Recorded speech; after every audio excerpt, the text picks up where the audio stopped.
Hi, good morning guys. Ito na naman po tayo. Magsishare po ako ng aking almusal.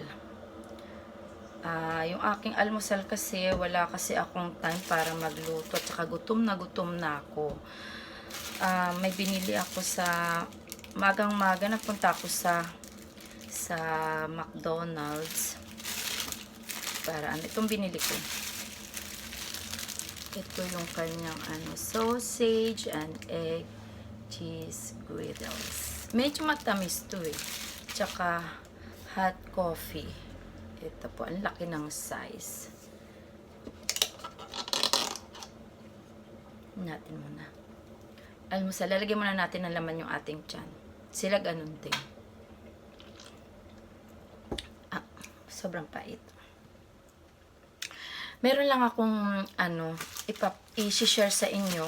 Susubo muna ako bago ang lahat para ma-start natin. Ganito yung itsura niya, daing layers. May tawag dito, itlog, eggs, patty, yung sausage na tinatawag nila. Bakit kaya sausage ang tinatawag nila dito? Tapos cheese.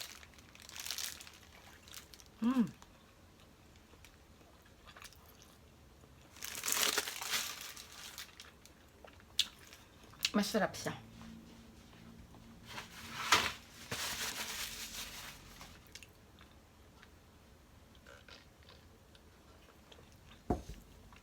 Alam niyo po, diabetic. Pero hindi ako high blood. Diabetic, tsaka may fatty liver din po ako. Way back, I think, matagal na, 2013, siguro, na fatty liver nga ako. Sabi ng doktor, kailangan kong mag-exercise at saka yung diet na, which is, hirap na hirap akong gawin. Then, ako po, meron akong sakit na, nung maliit ako, sabi ng nanay ko, may hika ako. Pero wala nagkaisip ako, hindi naman na ako inatake ng hika. Then, one time, yung panganay kong anak, dinala ko sa ospital. May ubos siya. Kasi, uwi kami kasi sa Pilipinas noon eh. Sabi, tinanong ako kung may history kami ng hika. Sabi ko, nung maliit ako, bata pa ako, meron. Sabi, pero ngayon wala na. Then sabi ng doktor, ingatan ko nga daw, baka may possibility na bumalik yung aking hika. Then, in-ignore ko lang naman yun. Kaya lang, yung sinasabi ko sa inyong sakit ko na talagang halos isumpa ko talaga. Yung ubo. Twice a year, na-atake ako ng ubo na saksakan ng grabe at saka humigit ko talaga yung hininga ko. Tapos nakakahiya sa train na hindi ko talaga mapigilan kung nangangati talaga sobra yung lalamunan ko. Tapos pagdating sa paghalban, tutulog kami. Lahat tulog na. Tapos biglang para kang aso ng kahol. Lahat natutulog, pero hindi mo nga mapigilan. Grabe talaga. Hanggang kinabukasan, sumasakit na yung pusong ko dahil sobrang pati yung puwersa. Napupuwersa na pati yung tiyan ko, ganun, sa pag-ubo ko. Ngayon, minsan may time pang halos nakakatatlong clinic ako, naubos ko na yung gamot ko, hindi pa rin ako gumagaling. Inaabot ako, pinakamahaba is yung 3 months siguro. Tapos, 3 months, at saka nawawala yung boses ko.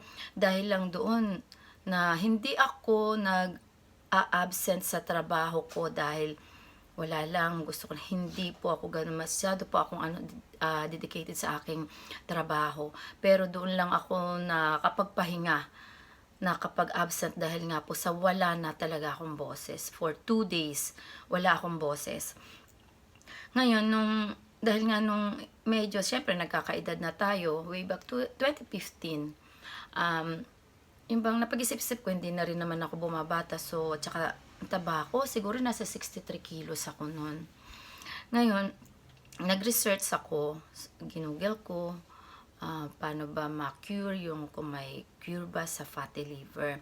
Ngayon, nakalagay doon na uminom daw ng lemon water tuwing umaga, nang wala pang laman yung tiyan. So, ginawa ko yun every morning. Ang hapdi sa, yun nga lang, mahapdi sa tiyan. Guys, hindi ko alam kung ito'y applicable sa inyo, ano. Ang sa akin, this is based on my own experience. Legit talaga, talagang proven ko. Yun nga po, iminom ako everyday. Warm water ang ginagawa ko. Nilalagay ko sa warm water, like, sa isang ganito nilalagay ko. Yung kaya nating inumin. Tapos, kasi yung lemon, sayang naman, tsaka hindi naman kailangan talaga maasim na asim. Mga kalahati po nito. Kung pwede basta magkaroon lang siya ng asim. Everyday. Then ngayon, nag-start ako 2015 ng February. Sabi ko, ang purpose ko nun is, yun nga, ma-cure yung aking fatty liver. At the same time, yung aking bato, yung ating kidney, dahil nga ako ay diabetic.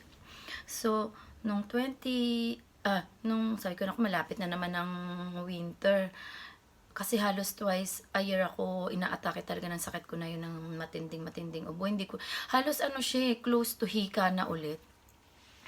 Hindi nga lang talaga lumalalim dito. Ganon, hindi ako ganon. Pero deep inside nahihirapan akong, nahihirapan akong makabuelo ng paghinga. Hindi nga lang halata. Then, nung siguro mga November yan, medyo magbabago na yung, yung climate, na siya, lalamig na. Sabi ko, bakit kaya wala pa akong sintomas na atake na naman ako ng ubo, ganon. Then, ignore ko lang, and then, bago December yan, aatakihin na ulit ako, and then January, February, magkakaroon na naman ulit ako. Wala talaga, hindi. And then siguro, tagal na. So ngayon, 2020 na, di po ba? So, isang beses lang ako inatake kasi, kumbaga, itinigil ko na kasi nga nahapdian ako sa sikmura. Sobrang, kasi walang laman yung tiyan, yung inom kayo ng maasim, di ba? So, hanggang ngayon, hindi na ako halos araw-araw umiinom ng lemon water. Pero, yun nga po yung napuna ko, nawala yung ubo ko, yung tindi ng ubo ko twice a year. Alam niyo po ba, nandito si nanay ko, grabe po, araw-araw niya akong, pag inaatake na ako, araw-araw niya akong pinupunasan ng Vicks sa likod, dahil nga daw malamig yung likod ko, na hindi pa rin talaga nawawala. Kumbaga, parang medyo maano lang ako ng konti, magiginhawaan lang ako ng konti sa Vicks Vaporub. And then, nung talagang hindi, minsan siguro na-immune na ako, ang gagawin niya, alam niyo po ba yung gas, lalagyan niya ng asin, mamasahihin niya talaga ako. Nung panahon na yun, payat pa ako. Nung so yearly, ganun ang ginagawa niya sa akin, tumataba rin ako ng tumataba. Nahirapan na siyang magmasad, sabi niya sa akin, reklamo na siya. Sabi niya, ano ba ito? Nahirapan na ako magmasad, sabi niya, kasi lumalaki na rin yung laman mo sa likod. So, natatawa na lang ako. Yun nga po, talagang thankful ako dahil gusto ko i-share to sa inyo kasi yun nga po, ang sa akin po, wag nyo antayin mangyari yung inubo na kayo, yung may mga sakit sa hika or yung madalas may ganitong sakit na kaagad kumakati yung lalamunan nila, mahina ang baga nila, ganun. Wag nyo antayin na magkaroon muna kayo, saka kayo iinom. Gawin yung habit ito kasi marami namang benefits yung lemon water sa katawan natin. So parang gawin nyo na lang juice. Pwede ninyong ilagay sa, like, for example, ako hindi ko naman ginagawa dahil maglagay kayo dito, ito kasi tito dito, lagyan nyo ng, pati isama nyo na rin ito, yung balat. And then, punuin nyo. Pwede namang malamig Then, yun lang ang gawin ninyo. Parang tubig. Tubig nyo inom nyo sa araw-araw. Ako gagawin ko na. Kasi nga, mahina na rin kasi yung I think pwede rin nyo rin palitan. Gawin nyo may konting laman muna yung tiyan ninyo bago kayo uminom nito. Kasi yung iba talaga mahapdi hindi nila kaya yung hapde. Mainit na kaya to.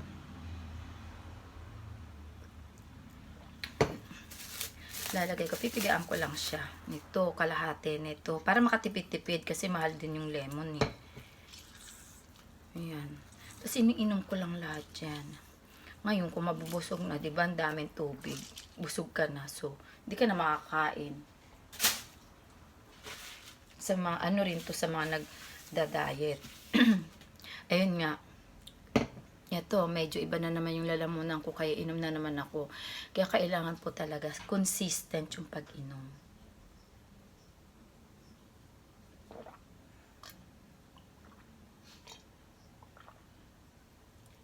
Masarap. Malamig, tas maasim talaga.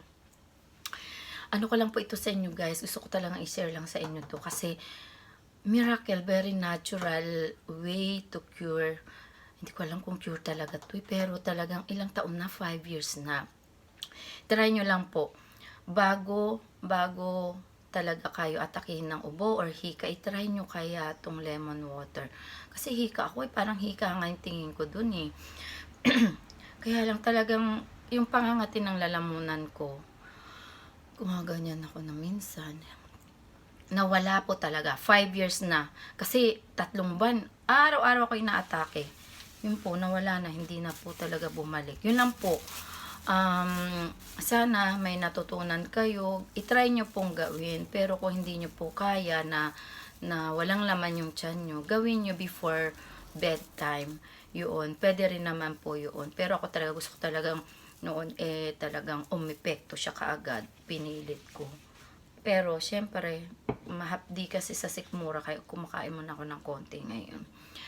Sana po may natutunan kayo. I-try nyo. Sa susunod na video ko ulit. Bye!